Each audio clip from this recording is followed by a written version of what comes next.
Good morning. I'm Muriel Bowser. I'm the mayor of Washington, D.C. We are here at Reagan National Airport to provide an update on the tragic events of last night. I'm joined by U.S. Transportation Secretary Sean Duffy, D.C. Fire and EMS Chief John Donnelly, American Airlines CEO Robert Eisen, the MWA, the Metropolitan Washington Airports Authority CEO Jack Parter, United States Senator Mark Warner, United States Senator Tim Kaine, U.S. Representative Don Beyer, as well as the Chief of the Metropolitan Police Department, Pamela Smith.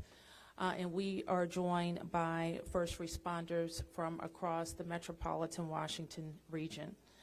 I speak for all of us when I say, and certainly all Washingtonians, how very sad we are for American Airlines, for the United States Department of Defense, and for all Americans for the loss of life that happened with the collision of these aircrafts.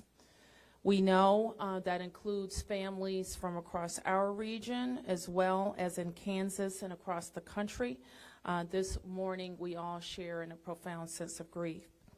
I do want to thank the first responders who acted quickly last night, who ran towards danger, went into a very frigid river, and have worked throughout the night.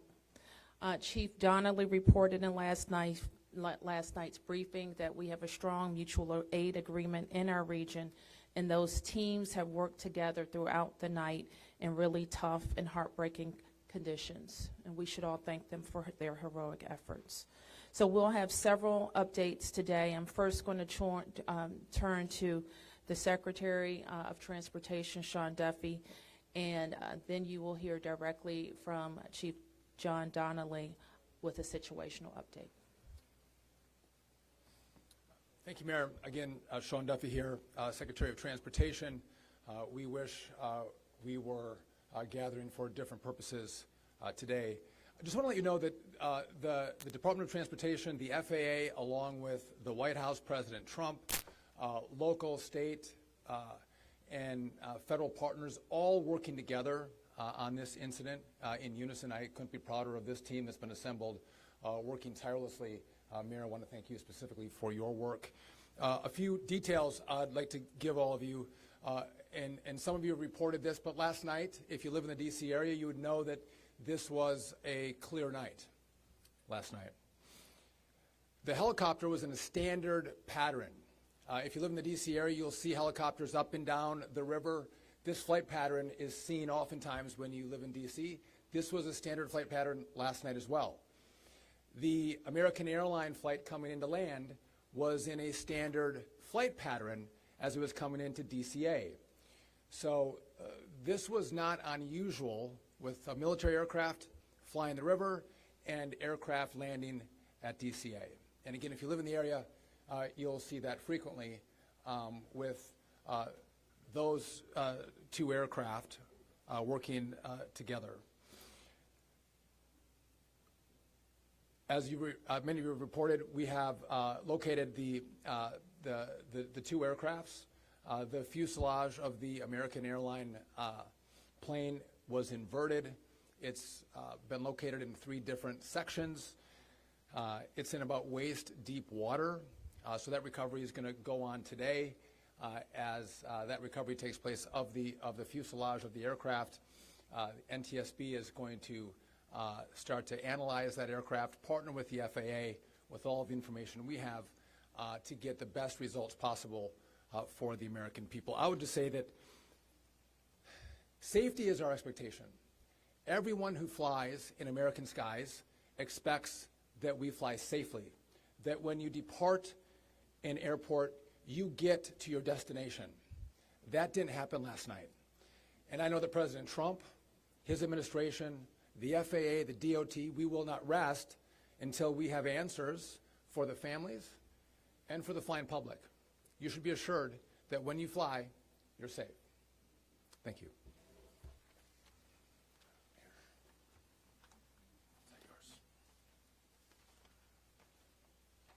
Thank you, Secretary. Thank you, Mayor. I'm joined today with Fire Chief Bonnet from the Metropolitan Washington Airports Authority, and I'm John Donnelly, Chief of the District of Columbia Fire and EMS Department. Last night at 8:48, the control tower sounded an alert, which alerts responders to respond to a report of an aircraft crash on or near the airport. That sets off an immediate response from the Airport Authority Fire Department, from the District of Columbia and Metropolitan Harbor Patrol fireboats and other fireboats on the river in order to support that type of operation. Very quickly, this call escalated. It became apparent, the responders realized that they had a plane crash and immediately escalated to a response that ultimately included about 300 people last night. These responders found extremely frigid conditions. They found heavy wind. They found ice on the water, and they operated all night in those conditions. I'd like to take a moment to acknowledge the agencies that responded in addition to DC Fire and EMS and the Metropolitan Washington Airports Authority: Montgomery County Fire Department, the Prince George's County Fire Department, the Charles County Fire Department, the Baltimore County Police Department, the Anne Arundel County Fire Department, the Alexandria Fire Department, the Arlington County Fire Department, the Fairfax Fire Department, the Prince William Fire Department, the Baltimore City Police Department, the Maryland State Police, the Maryland Natural Resources Police, the Department of Defense, the Joint Base in Bowling Fire Department and the staff there, the U.S. Army, the U.S. Coast Guard, the United States Park Police, the Metropolitan Police Department, the FBI, and the NTSB. Despite all those efforts, we are now at a point where we are switching from a rescue operation to a recovery operation. At this point, we don't believe there are any survivors from this accident, and we have recovered 27 people from the plane and 1 from the helicopter.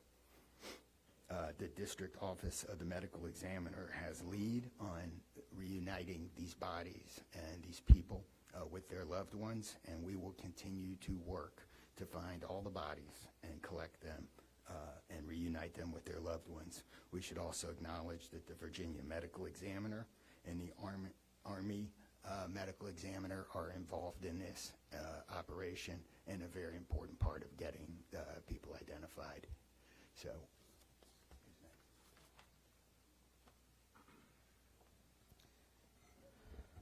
Our hearts are certainly with all of the crew in American Airlines, and we'll hear from CEO Isom.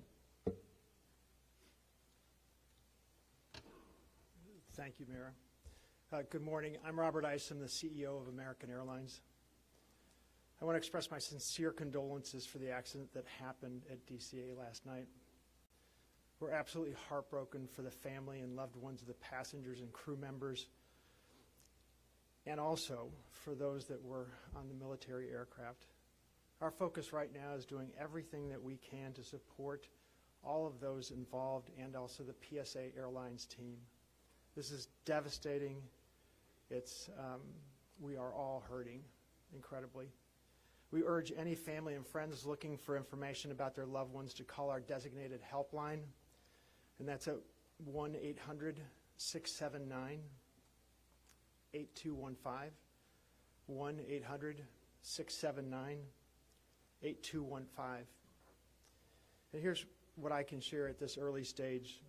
American Eagle Flight 5342, operated by PSA Airlines, traveling from Wichita, Kansas to Reagan National Airport, was involved in an accident just before 9 p.m. local time on final approach into Reagan National. It collided with a military aircraft on an otherwise normal approach, and at this time we don't know why the military aircraft came into the path of the PSA aircraft. Flight 5342, a CRJ 700, was under the command of 4 crew members. They carried 60 passengers, as you know, for a total of 64 people on board. In addition to local resources already here in DC, American Airlines has activated our care team, and that's a group of specialists that are trained to support these types of responses. These team members are on site or arriving soon. And additionally, we have members of our GO team that are on ground here in D.C., and they're being deployed with resources to do everything that we can to take care of the needs of the families and the loved ones of the passengers and crew members. And that is our sole focus. And we're so grateful for the first responders. They've been working through the night, courageous efforts.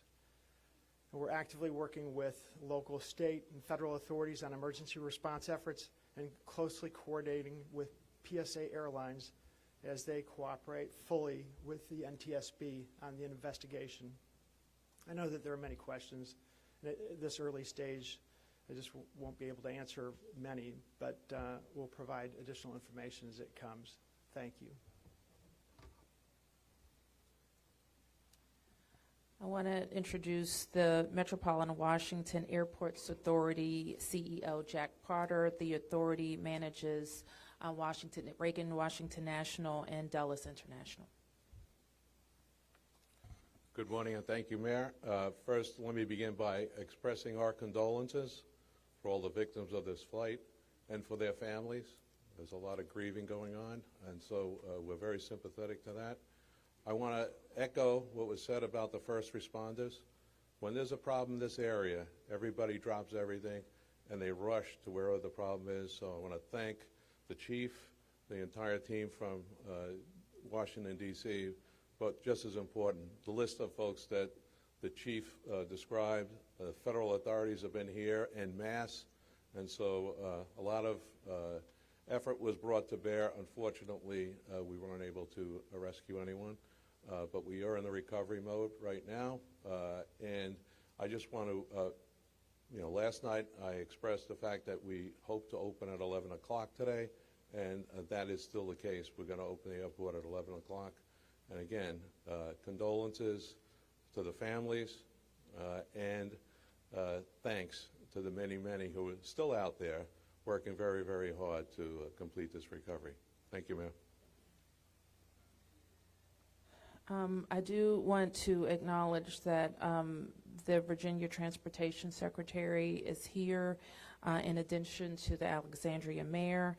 And I will like to ask members of the Virginia Congressional delegation to the podium next. U.S. Senator Mark Warner, followed by Tim Kaine and Representative Don Beyer. Thank you, Mayor. I want to join with everyone else and express my condolences for the victims. For folks who don't live in the DMV, we are made up of a lot of jurisdictions. Reagan Airport's in Virginia. Across the river we have Maryland, obviously the district, but has been indicated by the chief, when tragedy happens, all those distinctions between the various jurisdictions and our federal partners all disappear. And I want to again thank all the first responders. On a personal note, I'll just add that literally I now know I was coming back from the district from a dinner to my home in Old Town Alexandria. And while I did not see the collision, I wondered, I'd never seen this many red lights streaming towards the airport and across the river in Maryland about this time. My phone started blowing up, and I realized that this accident had taken place. There'll be a time to figure out. I know NTSB will have a briefing later in the day. But to the victims, our condolences. To the first responders, our thanks. Sorrow, thanks, and questions. So sorrow, as all have expressed, to the crew, to the passengers, to the soldiers, to their families, to their friends, to their loved ones, to people who are still trying to get information and unsure whether their loved ones have been lost. We offer our profound condolences to them and our sorrow for this tragedy.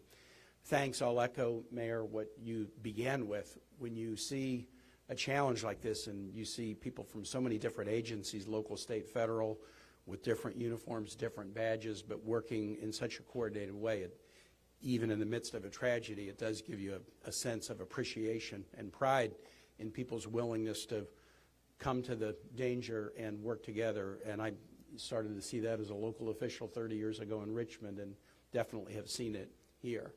And then finally, questions. There are going to be a lot of questions, obviously, a lot of questions. And that's what the NTSB's job is to be an independent investigator of incidents like this. And they are here. We were in dialogue with them earlier today. They've been here since they got the alert, and they will be doing the work and playing lead in answering the many questions that we have. And that's as it should be. It's not a time to speculate. It's a time to investigate and get answers to the questions we need, and I have confidence that will be done. Thank you. Following up on the Senator, I think grief, thanks, and service, with millions and millions of Americans traveling every year, we are all grieving, knowing that it could have been our loved ones, it could have been us. And our hearts go out to all those who have lost folks.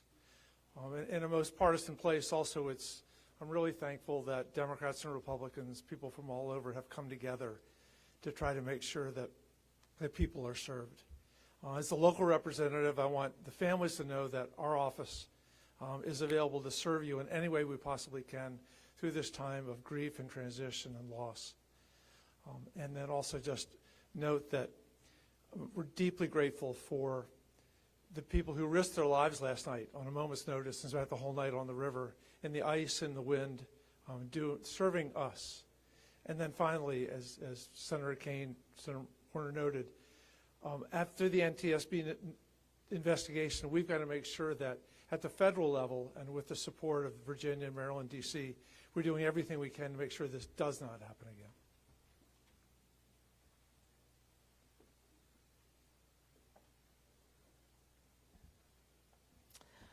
So with that, it's been said already that the National Transportation Safety Board becomes the lead agency in the investigation.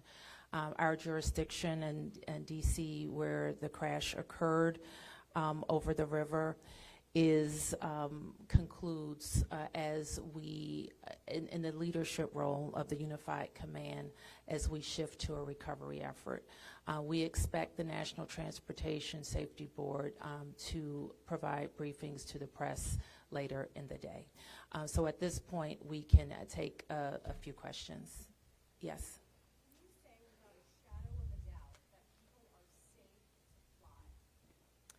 What we can talk about today is what happened here with the collision of these vehicles. We said what we know, and that the National Transportation Safety Board continues to investigate. I don't know that any of us have been briefed on anything that would suggest any other aircraft are implicated. Yes? You're still missing 30-plus people in the water. What are some of the challenges in recovering them right now? Chief? So the rescue operation, or the recovery operation, goes on. It's a lot of touch and feel in the different parts of the plane or in the helicopter, and the crash area is a little spread out, so we've got some work to do. And I think it's a pretty normal type of situation. I don't think it's extraordinary. How spread out is this debris field? So the wind started blowing last night, so we've had debris travel from the airport down as far as the Wilson Bridge. Mile-wise, how far is that? I couldn't tell you. Less than a mile. This is a question for CEO Carter. You're going to open the airport at 11 o'clock this morning. How are you going to do that, and what impact is that going to have on operations, on passengers, on people's anxiety? How are we going to do this? Well, we're going to open the airport at 11 o'clock. It's safe. We've worked with all the federal agencies, FAA, and you know, it's been determined that we can open that airport safely. The recovery effort that's on our property is on the waterfront. Our primary runway, 119, will be open. It's away from any activity. We're going to have a secure area around that, so all are comfortable that we can get back to operations. Now, each airline will announce or communicate to their passengers what their operations are going to be. Obviously, their networks were disrupted overnight, and so we might have a slow recovery, but the bottom line is we will begin to have aircraft moving in and out of this airport at 11 o'clock. Okay, so 1, 2, 3.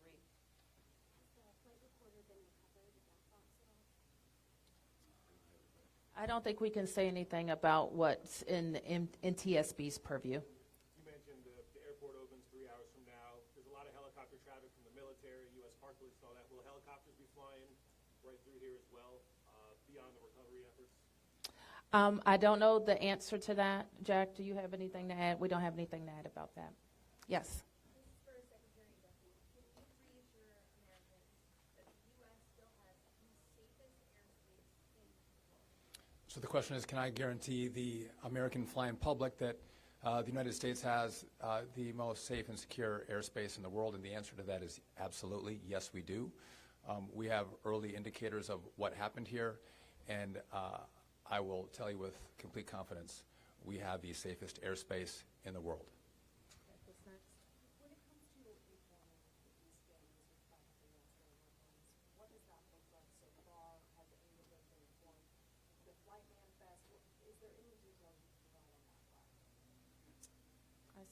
Can you add anything?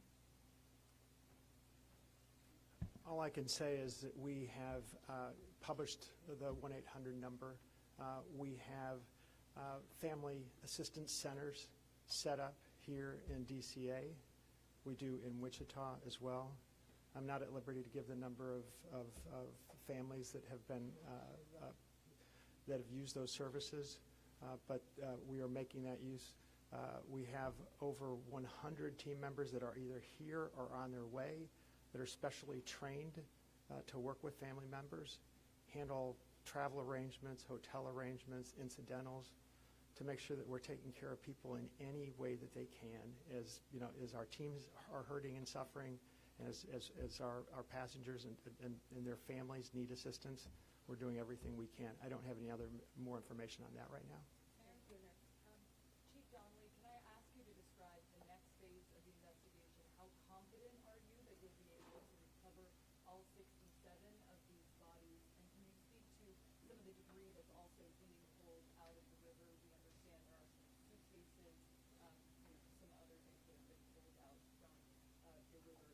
And I would like to ask anyone here, perhaps the Transportation Secretary or Mr. Eisen, if you know anything about these victims, age ranges, nationalities, anything of that nature. So the next phase of this operation is going to be led by the NTSB. All of us are working together, though, to search the area and to find the victims. I'm confident that we will do that, and that will take us a little bit of time, though.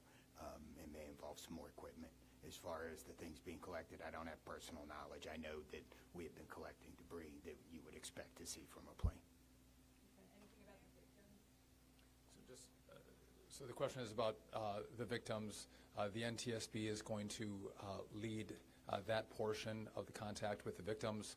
I believe American is going to be involved with that as well, and so will the FAA and the Department of Transportation. Secretary Duffy, can you, we're going to take some questions over here. 1, 2, 3, 4. For Secretary Duffy, the flight path that the helicopter was on, is that a common flight path, and is it normal for helicopters to get clearance to cut across busy coast paths? So I don't know if you all could hear the question. It's a question about the flight path of the helicopter. I don't want to go into too much detail about the information we have from the FAA, but obviously it is not standard to have aircraft collide. I want to be clear on that. But prior to the collision, the flight paths that were being flown from the military and from American, that was not unusual for what happens in the D.C. airspace. And as this investigation moves forward, we will be able to provide more information to you about the details of that statement. I wanted to follow up on that question regarding the flight path, because you said it's standard. So can you speak to the conversations with air traffic control? Were there blind spots here? So the question is, were there blind spots with air traffic control? I don't want to make statements about that. I don't lead into that answer. But again, I think whether it was air traffic control, whether it was military aircraft, helicopters, or the American flight, everything was standard in the lead up to the crash. Now, obviously, something happened here. You'll get more information and more details as this investigation moves forward. We'll learn what happened. But again, those who live in the D.C. area, we see military helicopters fly up and down the river. It's a standard path that they fly. They're used to aircraft landing at DCA, and there's a procedure in place because this happens every day. Something went wrong here. I look forward to the time and point when we can give you that information, but I don't want to comment on that right now.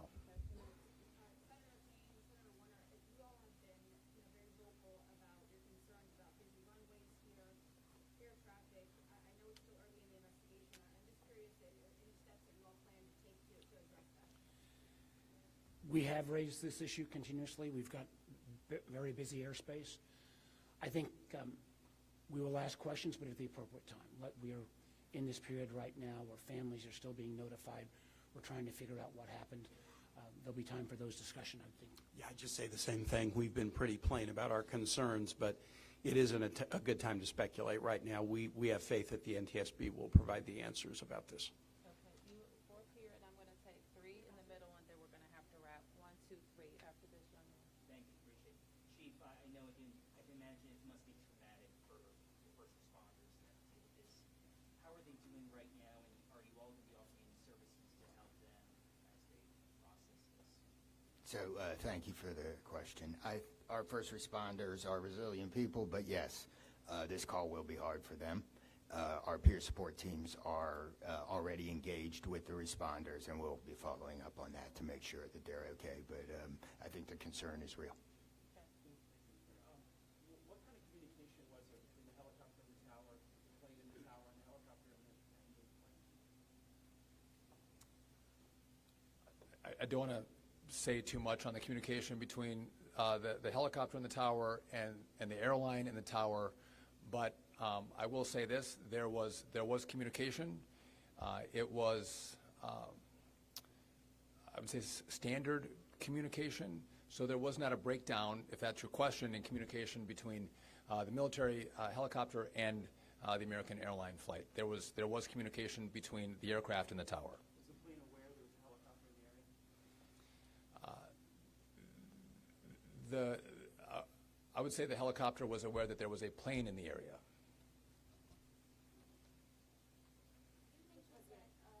So the president, you said yesterday he called into the briefing room. Has he returned to the briefing room since then? Have you spoken? Also a question about the National Security Advisor, Mike Waltz. He's saying that there was 30 bodies that have been recovered. That he said that in the White House. Curious. I know you're in this press right now, so that's hard for you to update. But I do have a question on poses. I can do the body. I'll give you the slide first. So in terms of body recovery, as we recover bodies, we have a process, and we're not counting any bodies until they're in the possession of the medical director. So there may be some fluctuating in numbers that other people would report, but our numbers from the medical examiner. So just in regard to the president, in the briefing room, I've been with this team for the last hour plus as we've worked through the details of the information we wanted to give you. But it is my understanding that either this morning he was going to be in the Situation Room, or the Situation Room is obviously briefing the president. He has been kept in full appraisal of what is taking place.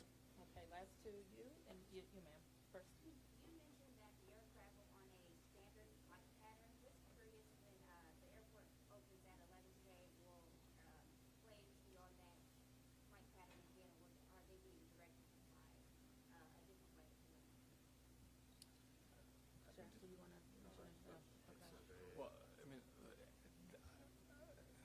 safety is paramount, and I don't have that information quite yet from the FAA, so I don't want to provide an information I don't want to provide an answer or inaccurate information on what routes will be flown out of DCA. Okay, last one. Two questions really quickly. What do you know about the experience and history of the pilots of both the American Airlines plane and the Army helicopter? And then for Secretary Duffy, last night the president had said that this could have been prevented and questioned why air traffic control didn't tell his helicopter what to do. Is that something that investigators have determined should have happened in this situation? Secretary. Just quickly, I don't have a lot of information to release, but these were experienced pilots. I know that the captain had 6 years with PSA, or almost 6 years with PSA, and the first officer almost 2 years. Again, standard approach, and that's about all I can say. Thank you. In regard to the military, I don't have information in regard to the experience of the military pilots. I would just note that this was classified as a training mission. Sometimes people could think that a training mission is someone who is inexperienced in the cockpit. We call these missions that are flown in the D.C. area, as our pilots are getting hours and experience training missions. So don't read into that we had how many hours the pilots on the military aircraft had. And you had another question for me that was. Last night, the president had said Yep. that this could be prevented, and also that air traffic control, questioning why they may not have communicated with the helicopter, telling them what to do. We are going to wait for all the information to come in from this vantage point, but to back up what the president said, what I've seen so far, do I think this was preventable? Absolutely.